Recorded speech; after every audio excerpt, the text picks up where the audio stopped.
hobbits look no more like children to our eyes. Is abusing a hobbit the same as abusing a child? I'm not entirely convinced that Palpatine did anything wrong. I don't consider myself a love expert, but I think Professor McGonagall and Gandalf would make a fantastic couple. Welcome to the Council of Nerds. The Council of Nerds. Welcome to the Council of Nerds, everybody. Hopefully this goes pretty well. My name's Brian, as always, joined by my co-hosts, who for the first time I can see on video. You guys can't, but I can, which makes this a lot better. Dan and Logan. How you guys doing? Good. Good. We've never seen each other before, so this is impressive. This is a first face reveal for all of us. This is a big deal for us. You guys are uglier than I expected. You're the one who made the Yeah, thumbnail. that's what my mom said too. Oof. Yeah. I feel like this is going to be probably funnier because we can see each other's stupid faces. So we're doing this. We're recording through Discord and things like that a little bit differently this time. So if there possibly might be some technical difficulties that arises. So if you hear some audio glitches or things, just don't worry about it. We'll fix it for you. Everything will be great. Today we are talking about The Order of the Phoenix, which is a good movie. I know you guys can't see the video, but Dan is no, it's not Dan. That's Logan. Logan's giving himself a lobotomy with a wand right now. It's necessary.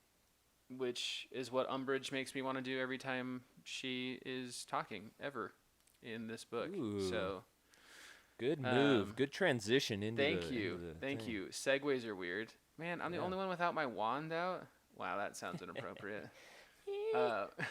He means an actual Harry Potter wand for everybody out there. It's true. Be pretty No, weird I if like it this. I like this book. I like the movie okay. I think the casting of Umbridge was great. As about as good as you can get. You know, people always talk about, like, I've told people I think the casting in Harry Potter is really good, and they're like, well, who else would you have?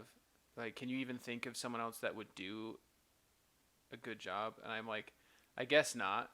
So they're like, so if they put someone else in that position and they did an okay job, you probably wouldn't have thought of the other people that could have done it that would have done a good job too. And I was like, whatever, I mean, that's true. don't rain on my parade. I mean, okay. But let's start off with the good. Let's talk about our favorite moments, favorite characters, favorite lines, favorite whatever from this book / movie. Dan, start us off. Favorite part, line, character, whatever. You know, I have to say, I think my favorite character is Umbridge, which, you know, it's weird because, like, she's not my favorite as in, like, I like her the most, but I think her character adds the most to the book and the story in there because you hate her so much. Because Voldemort you hate because, you know, he's kind of just an evil dude, and then Umbridge is just horrible, you know? Like, it's hard to explain exactly why you hate her, but I feel like she's one of my favorite characters because of that, because she adds so much, because she adds, like, another layer of villainy that you don't really think about. Like, it's some crazy zealot lady about her job. So, yeah, she's probably one of my favorites. Fred and George are another in this book, for a completely different reason. They're just fun. I like them. I like their whole story arc because, like, I feel like this is the first time they actually develop as characters, and all the other books are kind of just like, prank, jokes, prank, jokes. And now they're like, okay, we're going to actually do something for a good reason and, like, live off our goal or go for our goal, our life goal. Yes. They have an actual structure to what they're doing. Yes. I agree with you with Umbridge. I think it's not really a fan theory as much of it's like pretty much an irrefutable fact that Umbridge is considered more evil than Voldemort in the long run for the sole reason, and this is in the 7th book / movie, but Voldemort can't produce a Patronus of his own. He's incapable because he doesn't have a happy enough thought Loser. to generate a Patronus. But if you remember, it's illustrated really well in the seventh movie, but in the book as well. When she's interrogating supposed mudbloods, Muggleborns, she's able to produce a Patronus in the courtroom while she's pretty much sentencing these people to death, just because of the fact that they're a mudblood. And even Voldemort doesn't get that much satisfaction out of it. Voldemort, at least in his mind, not that it's a good mind, was doing it for a purpose. That he felt like he was saving people by getting rid of this threat of the Muggleborns. She was just having fun. Like, she was enjoying herself with that, like, vindictive nature that she has. And that's where people see this delineation between evil. It's like doing it for a purpose and then just being evil because you like it. It's, like, so different.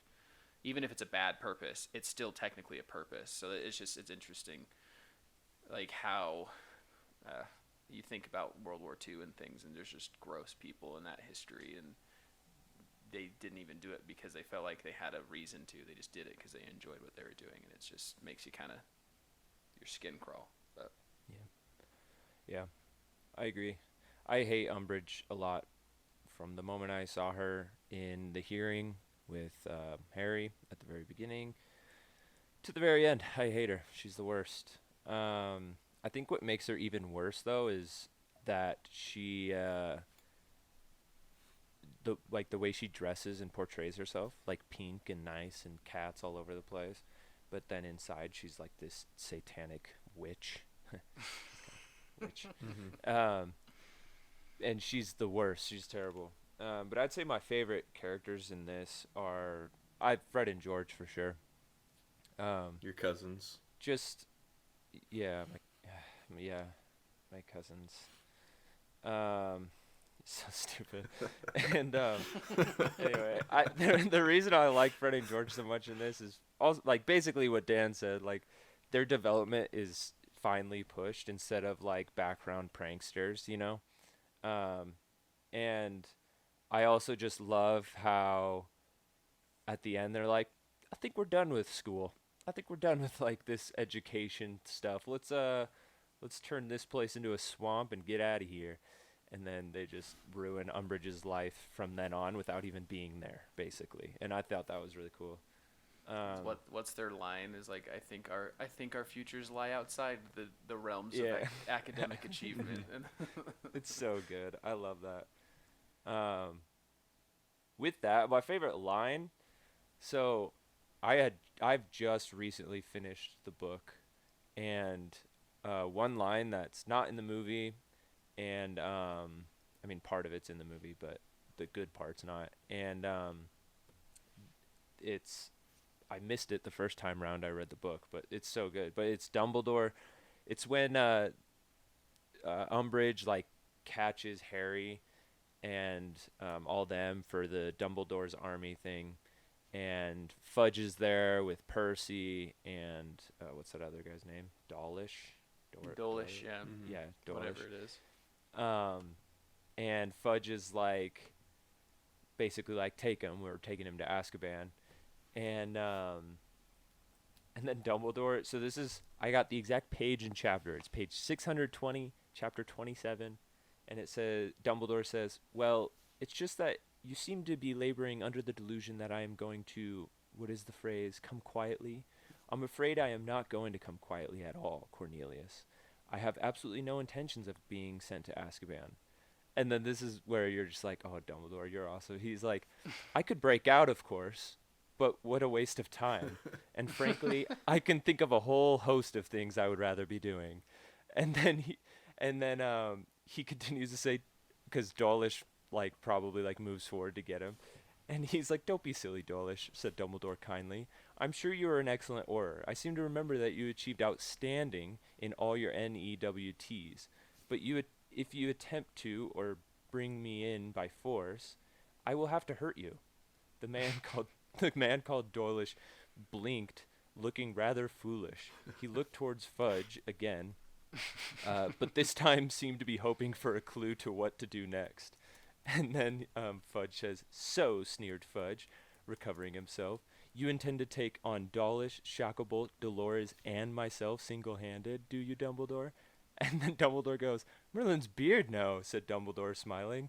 "Not unless you are foolish enough to force me to." And you're just like, oh, that's such like a wand drop, dude. Like he just like walks out of there with no scars. It was so good. Can you imagine being that confident in the fact that like, say you're that good at like karate or something, and a bunch of other random karate people try to take you out, and you're like, please don't be this stupid. I will literally I don't want to, but I will Right. destroy you. And that's, That'd be so I cool. feel like that's always Dumbledore. I think that's always Dumbledore's reaction to most situations is he doesn't want to use the power that he has, but like Yeah. he will if you make him. Especially since we know at that point he had the Elder Wand too, which I mean definitely would help in that situation. Yeah. But like, Yeah, probably would. like goodness. Yeah, I love that part. I think doesn't McGonagall try to say like he won't be single-handed or whatever, and tries to like back up Dumbledore, and Dumbledore's like, "You're good. Yeah. I'll Uh-huh. be-" Yeah. Like- Well, he was like, she's like, "He won't be alone," and then he like looks at her and he's like, "Yes, he will." Like he doesn't even like speak like, "Yes, I will." He's like, Ex-nay, "Yes, but- he will." Back up, McGonagall. I got this. Chill out, Minerva. Yeah. You know, I thought you were reciting that from memory for a second, and I was like, wow, that's really impressive. And then, like, after, like, 30 seconds, I was like, oh, no, he's probably reading from the book. Yeah. He literally said I have the definitely. chapter and page I number know. before he I started. know. I was saying like, wow, that's maybe he impressive. thought I He memorized that, memorized too. Oh gosh, I'm an I think intelligent guy. there's a few characters I really like in this. I like Tonks a lot Mm-hmm. in the book more than in the movie. I think her character gets delved into a lot more in the books than in the movies. I like the casting for her in the movies. Yeah, they just don't no. use her enough in the movies. Yeah.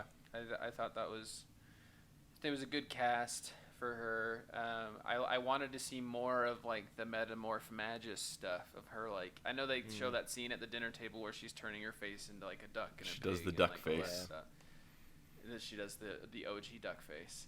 And but I like that she was kind of a pseudo mentor for a bit for Harry of like, I became an Auror, and Harry's like, oh, if this klutzy, rando, weirdo girl could be an Auror, then I can be an Auror. I think, not that she's bad at her job, but, I mean, she knocks over that troll umbrella stand like 18 times while they're Yeah. at Grimmauld Place.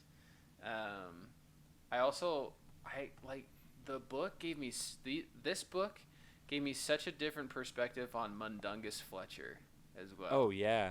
I like Mundungus Fletcher a lot more in this book. I like that the book actually gives you more about Mundungus, because in the movies, when you get to the 7th movie, that's the first time and only time you see Mundungus. Okay, fair fact for the people listening to this. We have our face cams up, and if you hear us just chuckling, it's because someone is doing something stupid on face cam. Because in the movies, you just see Mundungus. He's the reason Mad Eye's dead. And then you just hate Mundungus because he's also a thief and is taking stuff from Sirius's house. Well, Harry's house. But you find out, you realize more about Mundungus in the 5th, 6th, and 7th books. And Mundungus is basically like the Weasley's supplier for their joke shop. Like, when they first start, like he's who they go to get the random crap they need to keep inventing their sniding snack boxes and all that stuff. And he's not necessarily like he's not a good guy, but like he doesn't seem malicious. Like he's just trying to get rich quick, and so like he just bails all the time. And I don't know. I like that it gives more depth to that character, and it's not just hatred. Doesn't Mrs. Weasley like hate him though? Yeah, because he left Harry to go get a bunch of cauldrons, and that's when the Dementors attack him. Mm-hmm. Wizards got to make a living. Yeah. Order of the Phoenix aside does from not that- pay. Aside from that, I think my favorite moment in the movie is the Flitwick fist pump after the Weasleys light off all the fireworks and blow up Umbridge, basically, and they're flying away, and he's just like, yeah, and he gets all super stoked about it. I think that's really funny. But my favorite moment in the book, and I love it so much, is Hagrid telling his story about the giants. I really, really like that part in the book. because you just hear from wizards that giants are scary and giants are dangerous and giants are blah blah blah blah blah, but you don't have any firsthand knowledge. And then Hagrid comes back and is like, "Oh yeah, no, they're not good. Like they rip each other's heads off and throw them in the bottom of lakes." And you're like, "Oh." And I can't remember the name of the giant now, but it's like every time I hear the name, I think of Bonesaw from the Spider-Man movie. Like the wrestler that he fights in the first Spider-Man. I just think Bonesaw. That's all I can think of every time. His name's like Murder. Like it's just you hear it and you're like, yeah, that's not a good guy. Like there's no way he's a nice person. He's a Like, philanthropist. right. He's really giving. But I really like that part. It shows Hagrid's dedication to Dumbledore, that he would be willing to walk into legit the belly of the beast to Yeah. the most the generally considered most dangerous creatures. His Because name they- is Golgamath. Golgamath. Yeah, not a good guy. Like doesn't sound like a good. Sounds like the end of a D&D boss. Like that's what it sounds like to me. Like Golgamath the Destroyer. Like it's Yeah. just like but it shows how dedicated he is, that he's willing to go into the most generally accepted dangerous creature in the wizarding world's den to try to get them on their side. And you could argue that, dragons or something are more dangerous, but for me, giants choose to kill you, whereas dragons are like, I don't like you. Like, It's just like instinct, Mhm. yeah. right. I think also I like the in the book about like the whole description of Hagrid going to meet with the giants and stuff, because it's very like intricate. Like there's like a certain way Dumbledore asked Hagrid to talk and like get involved with these giants by giving them one gift and then leaving and then promising to bring back another gift. Like there's a whole system into gaining the trust of these giants. Mhm. And then just like the basically failure of getting their message to the giants because the Death Eaters show up. That whole part of the book is really good, and it was definitely I feel like a missed opportunity in the movie to like show it, like have him start talking about it and then like show the kind of the memory of him going to talk with the giants. I think that would have brought a lot more life to the Wizarding World through the movies. The first, so they're called Gurgs. The chieftain, they're called Gurgs, and the first Gurg his name is Carcass. That's yeah. the first Gurg, and you're like, your name's Dead Body? Like, what the freak? Like, Gurg. it is also sad because that's when Hagrid finds out that his mom's dead. Oh yeah. Like, that's really sad. Like, I mean, it is what it is, but like, he never knew his mom, and I'm sure he was kind of hoping maybe she'd be there, and he's like, oh, she's dead. Bummer. Yeah. Like, that's kind of But sad. doesn't he also say though, like, yeah, but she was also kind of mean. Like, He says giants don't make good mothers. Like, that's what he Yeah. says that. Mhm. Yeah. yeah. Because she abandoned his brother, Glorp, or however the heck you say it. Because the giants, like the giant mothers and fathers, will abandon their kids if they're weak, like weak giants. They're just like, they're well, basically Spartans. yeah, it's just a Spartan throwing the baby off the cliff. I mean, it's kind of weird. But that's how they get some giants on their side, isn't it? Like all the weak giants that went off to like kind of live on their own, they're the Mhm. nice ones that Hagrid was able to get on their side. Yeah. Yeah. So I think and I think it's interesting that the Death Eater that shows up is McNair, the guy who Mm. tried to execute Buckbeak. Yeah. And I'm gonna be honest, if I saw the guy that was trying to execute like my favorite pet that I've ever had, I'd kill I him. would have a really hard time not going off and trying to hurt that guy. You know what I Yeah. mean? So Yeah. it shows Hagrid being able to restrain himself in that situation too. But Good old Hagrid. yeah, I mean, kind of relating to a previous point I said about Voldemort not being able to make a Patronus. This is a really sad fact. Hagrid is unable to make a Patronus, and it's not because he isn't talented enough in magic, but it's because he does not have a happy enough memory in his life to produce a Patronus. It's really sad, but like his mom abandoned him as a child. His dad died by the time he was in his third year or second year or whenever. He died before he got expelled from Hogwarts. But then he got expelled from Hogwarts, got his wand taken away. Like, he got sent to Azkaban for like a crime he didn't commit. Like there's all these things that happen to him, and it's really sad. And J.K. Rowling has said that even if he was trained and had the magical prowess, he couldn't produce a Patronus because he doesn't have a happy enough memory. And I'm just like, I'm not crying. You're crying. Like, it's not. Here's that something. Here's something kind of controversial. I don't know if it's controversial, but maybe it's an unpopular opinion. Hagrid's relationship and understanding of creatures is way better and way more, I feel like, what's the word? Intimate than Newt Scamander's relationship with magical creatures. I would argue that. I think it's because here's my argument to that. Mainly, I don't like Newt, but I will say that I think that Hagrid, because of what you said, like he has no happy memories. He kind of has a lot of reasons to not trust people in general. I mean, his mom left. I mean, she's a giant, but his mom left. His dad dying isn't really something that doesn't make him trust people, but then, he wasn't really taught a lot by his father, and then he was expelled for no reason, technically. His wand was destroyed for no reason. He has no happy memories. He does trust people, but he has this connection with creatures and magical creatures because I feel like they understand him, or he feels they understand him. And so with that, I think he gets a deeper level of a relationship with these magical creatures than Newt would. Newt is just like, oh, I like animals. He's like PETA. That's controversial. I agree. I think it's controversial.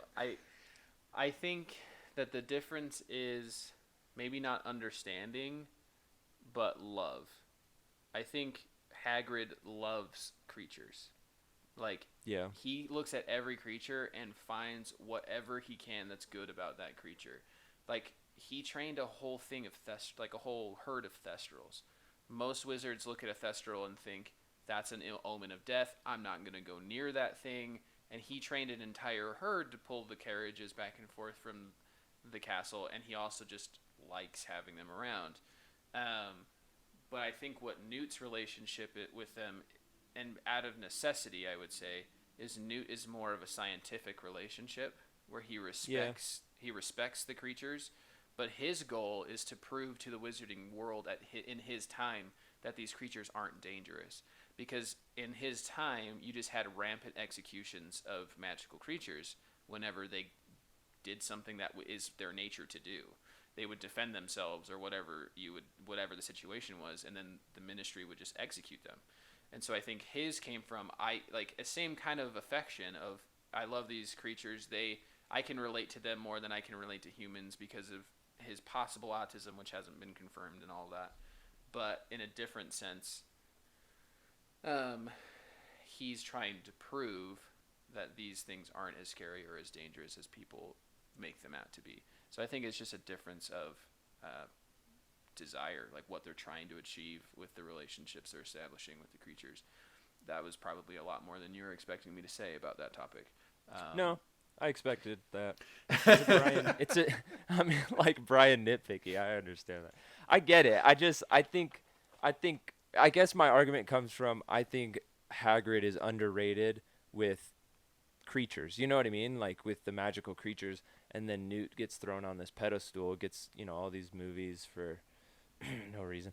And he, because he wrote one book that they study for 4 seconds in like their first year or something like that. It's a cool book though, man. I just think Hagrid deserves more credit. I mean, for what he's done.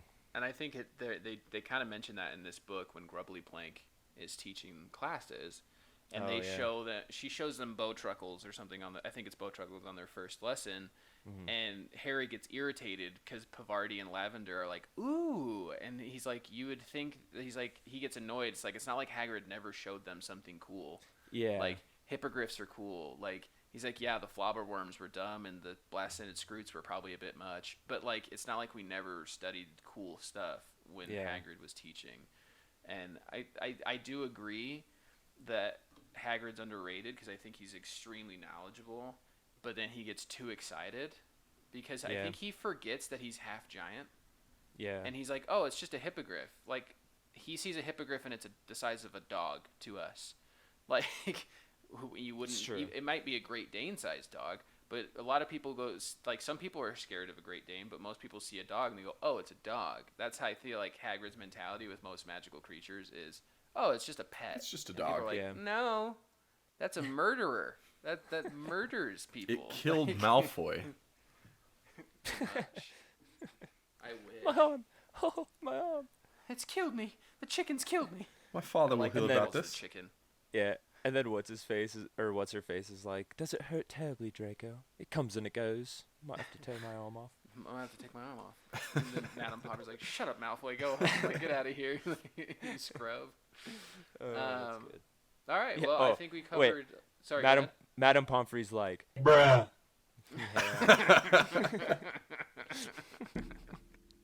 Yeah, I remember that deleted scene. yeah, yeah. They just cut that one bit right there, when she's just like, bruh. Malfoy, go home. Okay. Malfoy, go home, bruh. I think we've covered the stuff we like pretty Yep. thoroughly. Time to move on. We can either, it's up to you guys. We can talk about the things we're missing out on, or we can do fan theories next, because it just determines the sound effect that's coming next. I don't really care. I just want to hear it's where the fun begins. I say we switch it up. We usually do fan theories last. Let's throw that in the middle. Okay. Well, I need the sound. This is where the fun begins. I have a few. Oh goodness. I don't know if you guys have any. If you wanted to throw a few out there. Not for this book. No. All the ones I find are always like super long and Yeah. really complicated, so I'm like, nah, I don't want to Just learn take how to forever. condense, man. Gosh. Like Yeah, well. sweetened milk. Okay. Okay, Brian, go ahead. That Go des- ahead, that Brian. Deserved, that deserved moments of silence for everyone listening to fathom. That is a very good peek into Dan's brain, right there. It's true. Okay.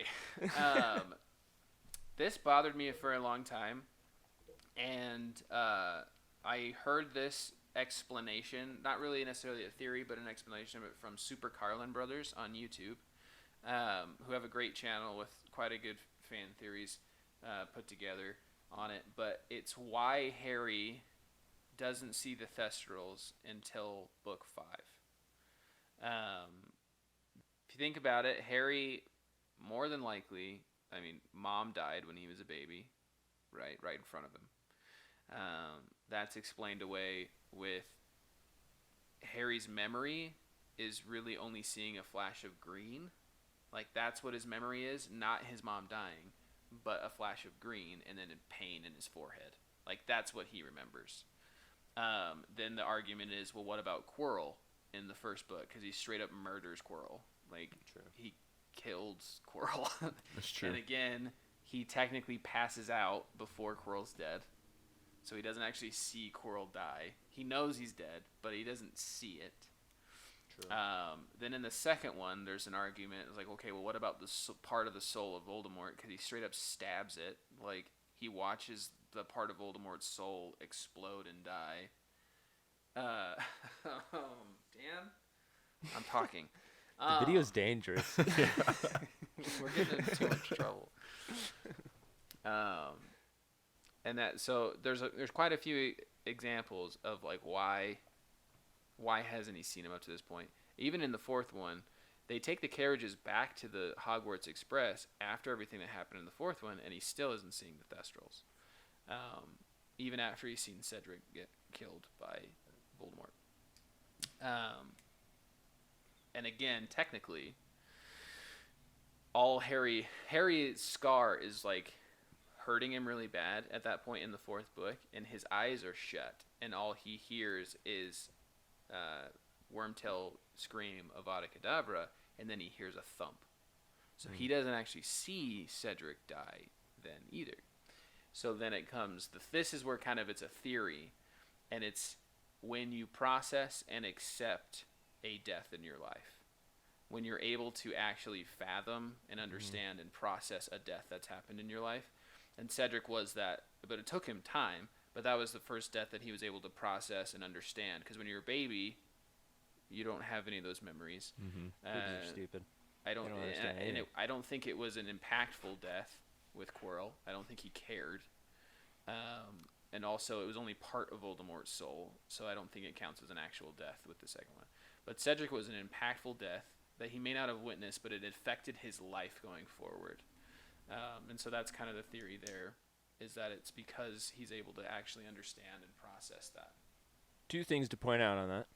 First one is, along with that, even though he didn't see Cedric technically see him die or whatever, I think that being, it's an impactful death that he was able to understand and stuff.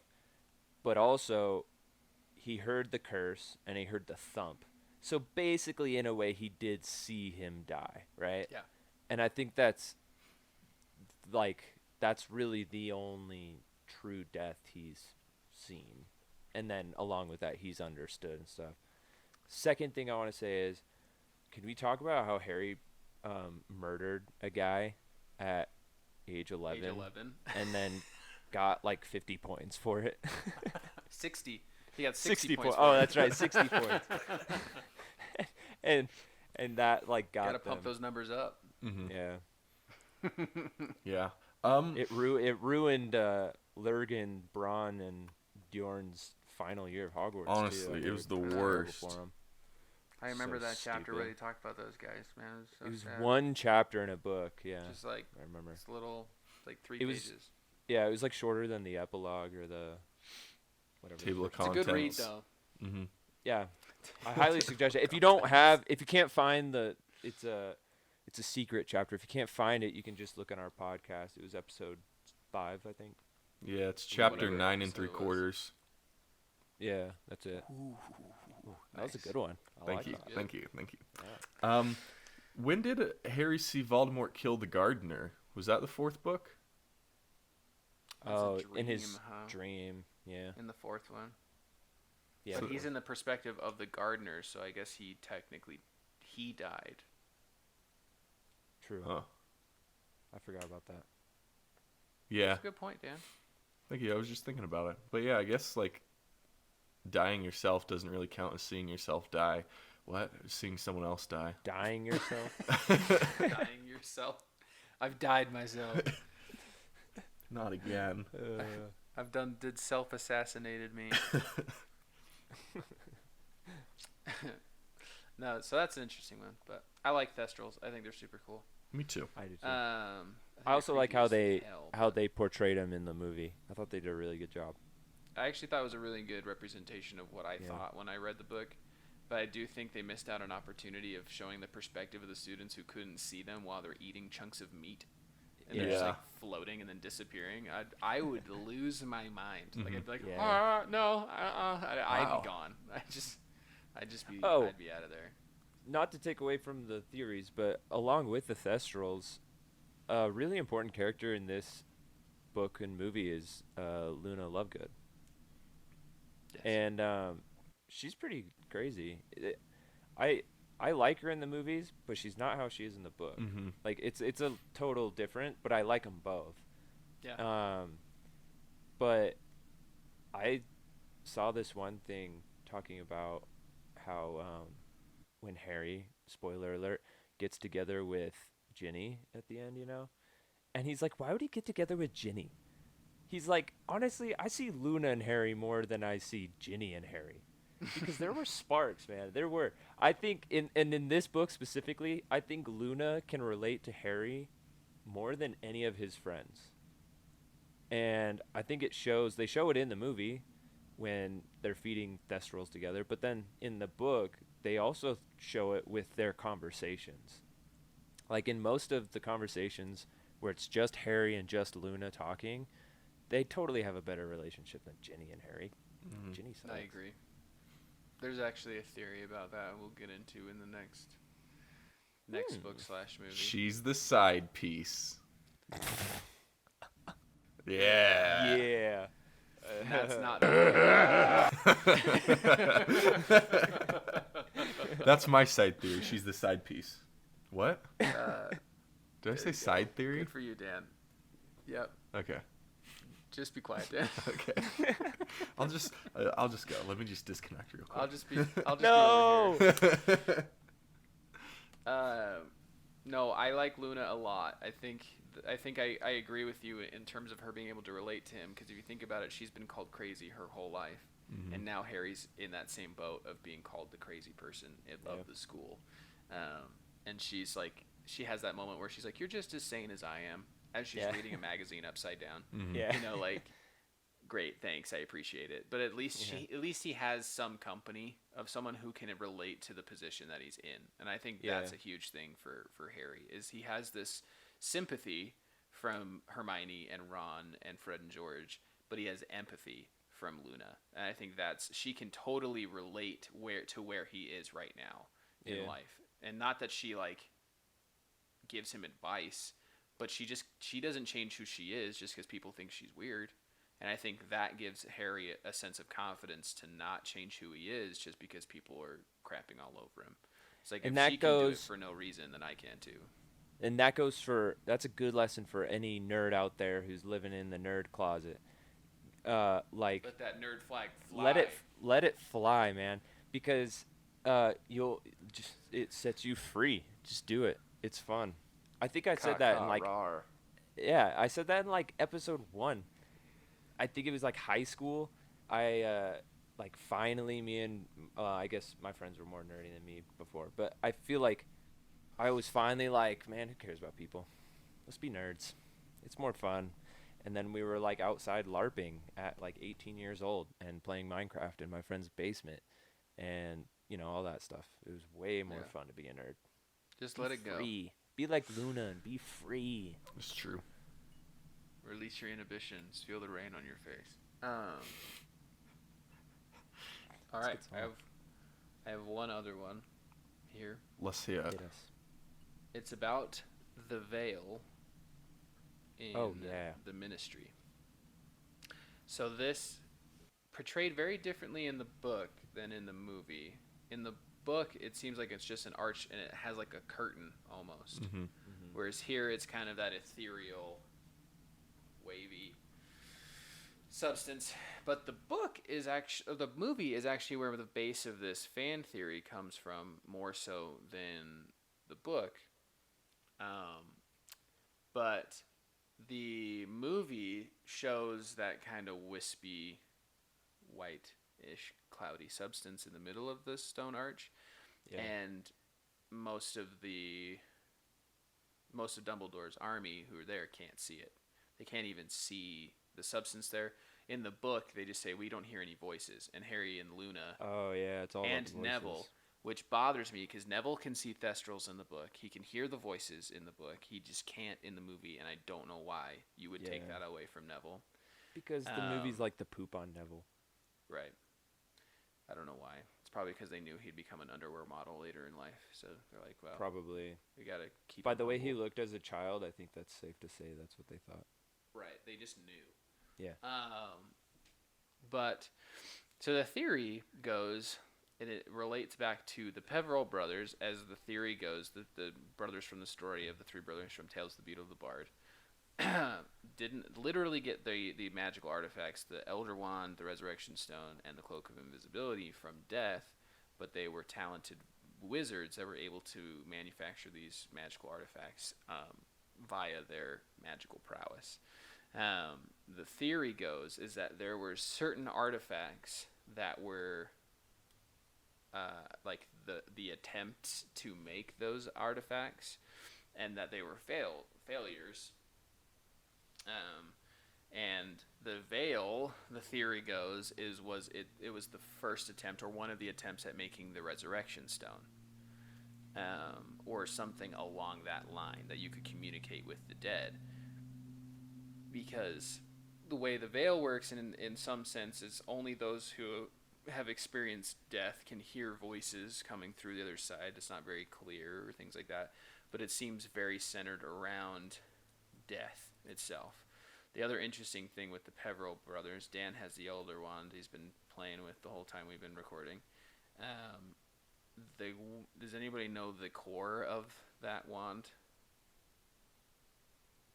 did, but I forgot now that It's you put a me on the spot. thestral. It's a thestral tail hair. Yeah. Oh. And so the theory extends to the point where the three brothers, the theory is that they were obsessed with thestrals themselves. That they for themselves represented death, which is where that legend of getting these gifts from death stems from. Wow. And so for them it was, you can only understand certain parts of magic after you understand death. And so they tried to unlock this world of death.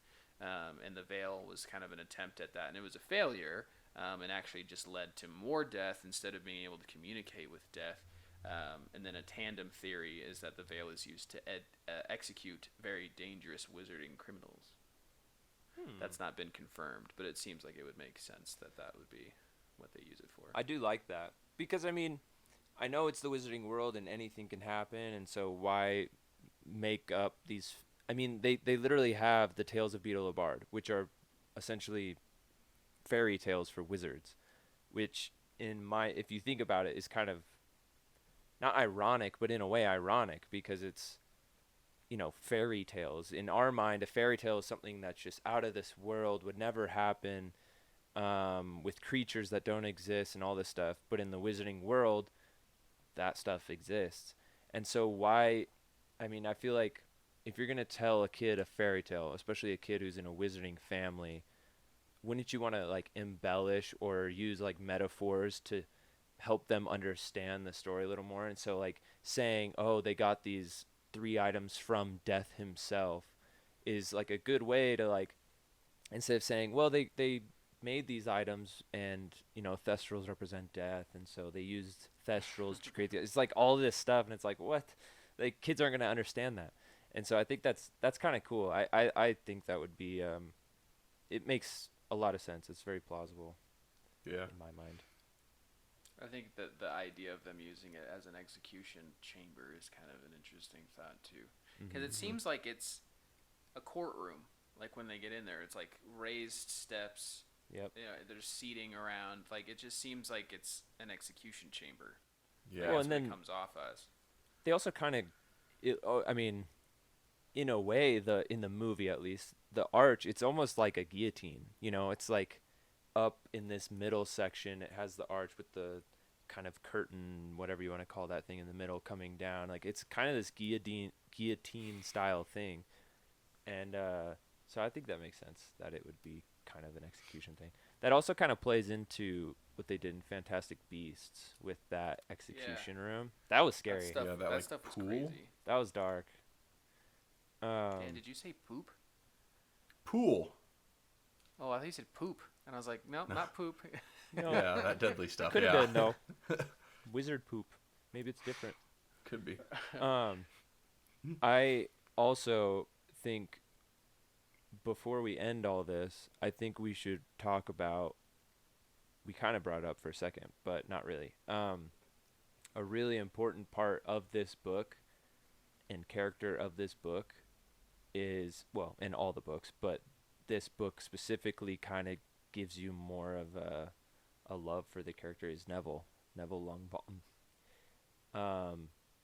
And for people listening, we tried to record this the other day, but we were having too many technical difficulties, so we had to stop and we're re-recording in a way. But Dan brought it up last time, that like the Saint Mungo's part. Yeah. Like, that whole section of the book with Neville being there, and then like you were talking, I remember you brought up the, his parents or his mom gives him the like bubblegum wrapper or whatever, and Neville's just like, thanks, Mom. But his grandma's like, just throw it away, like toss it in the bin when we leave or whatever. But Neville puts it in his pocket. And that's where I was like, ugh, like that's a stab to the heart, because that is Neville's parents and their fate is one of the saddest things, way more sad than Harry Potter's life, right? Way more sad, way more difficult, and nobody knows. And I think they do a good job in the books. J.K. Rowling did a good job on giving Harry, like, not making Harry like, oh, I'm the chosen one. I'm like, my parents died. Feel bad for me. Because when Dumbledore tells Harry about Neville's parents, Harry has like way more respect for Neville. He treats Neville way differently in a good way. And when they see him at the hospital, Harry's just like wanted to be like, shut up, Ron. Like, don't bring up his, like, why he's here. Like, nobody bring up why he's here because it's really awkward and very, like, Just trying difficult for him to talk respect him, about. too. Yeah. Yeah, and I think they did a good job with that because it would have been really easy to just make Harry still, even though he knows about Neville and his life, it would have been really easy to make him still like, well, my parents died, you know, feel bad for me and all this stuff. And I It's thought that was probably- really good. It's probably the biggest grievance I have with the movie is how they treated Neville throughout. The whole series. The movie. whole series as a whole. This one specifically, though, seemed like it was, aside from the end in the 7th, like this is Neville's book, like in a lot of ways Yeah. for me. You have the whole thing with his parents, which is super sad. You start to understand a little bit more about his relationship with his grandma too, where she's really domineering and wants him to basically be her son, who's now crazy, but he can't live up to that standard. Like, he just can't. And so he has this lack of confidence because he's been told his whole life that he'll never be his father and blah, blah, blah, blah, blah.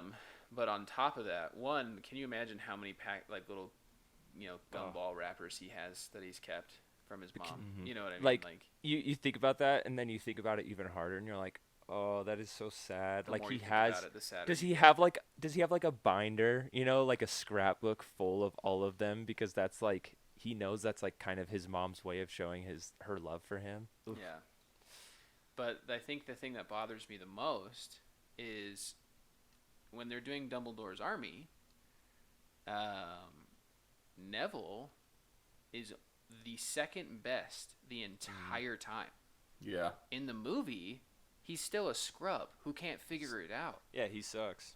In the book, And then they when he make gets it, they they're make a like, point. "Ah." Yeah, they make a point in the book that he was right behind Hermione in learning these spells Yeah. because he was so determined. Now that he knew that at this point he knows Bellatrix Lestrange has broken out of prison, right? And I think his motivation is I'm going to avenge my mom and dad. And he has that moment in the movie where he's like how Bellatrix like, how are mom and dad? And he's like, good, now that they're about to be avenged. And like knowing the book, like how much I would want to just destroy the person who did that to my parents. Like, it gives so much more weight to that. Yeah. But Neville's freaking bad A in this book, man. Like, has well, like no issues with stuff. Like, he's just really is. baller. Like, well, I mean, if you think about it too, right there, that moment when he's like, you know, Bellatrix Lestrange, this evil, she's pretty powerful, right? She's a powerful wizard, basically Voldemort's right-hand woman, and Neville right there stands up to her instantly without question. He's like, better now that they're about to be avenged. And then you think about this, for me, makes Neville better than Harry Potter, because then just a few moments later, Sirius Black gets killed by Bellatrix Lestrange right in front of Harry, and Harry's pissed off, and he's mad at specifically Bellatrix for killing him, right? And with Bellatrix, he can hurt her or kill her because she's right there. Voldemort's always gone or just way too powerful. And he gets her in a position to get rid of her or get revenge on her, and he doesn't do anything. yeah. And that's where I'm like, Neville was ready to, but it was more seemed like he was stopped by like Harry and his friends, like, hey, whoa, hey, man. It's interesting because in that moment when he raises his wand, in the movie anyway, and this could just be a directorial move or an acting move, she reacts. Yeah, She never takes Harry seriously, no. but she reacts to Neville. She Yeah. pulls her wand up and is ready to go. Yeah. And I feel like she knew it was different with this kid. Like, Yeah. this kid's It's going to take personal. me out. Like, Yeah. and I don't know. it's really interesting. Like, because I'm sure if you're that good of a duelist, if you're someone who fights magically, you can tell eventually when someone means business and when someone is just mad or just having a moment of rage. Yeah. I think Neville as a whole is the biggest miss for this movie. Yeah. Not only all this stuff we've talked about, but him not being able to see Thestrals didn't give him as much depth because he's able to help when they're just going to the ministry. He's able to help be one of the people that can see the Thestral and help someone ride on a Thestral to go to the ministry. Like, even something small like that gives Neville something that he does. And I don't know if they were just trying to make you feel bad for him, and then, like, all he did, like, not that it's not a big deal, but, like, the only thing he ever did was blow up the bridge to Hogwarts and kill a snake. Yeah. Like, it's like, no, he did so much more. So there's a lot of other things that were misses, but after we edit out our technical difficulties, we'll see how long this episode will be. But I think the last thing that for me I think was missed a bit is Creature's involvement was a little bit more heavy in the books, with him actually tricking Harry to confirm that Sirius was at the ministry and things like that, which he doesn't have the opportunity to in the movie. Umbridge catches him just right away in the movie. There's little nitpicky things like that. I missed the moment where McGonagall gets, like, put in the hospital because she gets stunned by, like, 4 people at the same time in the book. That doesn't happen in the movies, which is why Harry can't go to McGonagall. Right, but that's why Harry can't go to McGonagall and tell her about Sirius, because she's in the hospital as unconscious, and the only person available is Snape. And we didn't even touch on the occlumency lessons that Harry goes through, which are really interesting. But again, I mean, we've been talking for a while. So. Yeah. Also, really quick, I do want to say that this book, and kind of the movie, but more the book for sure, changed my outlook on Snape. This was the one that for me is like that turn for Snape, because honestly, before, in the books, I don't like Snape. Snape annoys me. He's just mean to this kid for no reason, basically, right? Like, he's just a mean guy, like really mean all the time. And in the movies, he's not like that as much. I think in the movies, Alan Rickman did a great job on making him consistently just like, you hate him, but you also love him at the same time throughout the whole series. But in the books, I just don't like Snape at all until book 5, when you kind of see that more of like, he does care for Harry. He doesn't, right? He's like acting like he doesn't, but he does care for Harry. And you start to see that a little more. It starts to show. And I think that's where, like, and then him like telling Snape that they have Sirius at the ministry, right? And like that whole bit, I think this is where Snape really turns for me, for sure. It's a great book. It's a good movie. Yeah. It's an okay movie. If you compare it to if you don't compare it to the book, it's a great movie.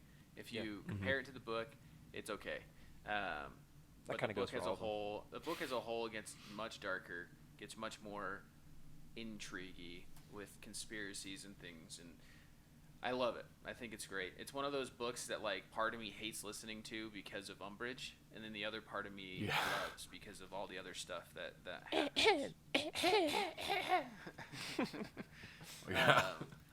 But yeah, I don't know if you guys have any other parting shots. I think I'm tapped out on this one. Dan, you got anything? When Umbridge interrupts Dumbledore's speech, that bothers me a lot. But I think that's a good intro to her character. I think it really shows, that she... Yeah, everyone's like, could she do that? It's like a good intro to her character, and like really shows you... She doesn't get how things work here. Exactly, yeah. She's in her own world and her own rules. So I think that's a good intro, but that's all I got. Okay. Well, cool. You guys, please check us out on Spotify and Apple Podcasts and a few other places that I'm less familiar with. Also on YouTube. If you do listen to us on YouTube, leave a comment. Let us know what we can do. Also join our Discord, the Council of Nerds Discord. We have different channels for suggestions on how we can improve or things that you guys would like to hear. We have different specific categories that we have plans to go into, so you can kind of see what our plan is for the future. But leave us some reviews. Be nice to us, but be truthful. Don't hold back, but don't destroy us either. Please. But yeah. Yep. That was a victory of an episode, guys.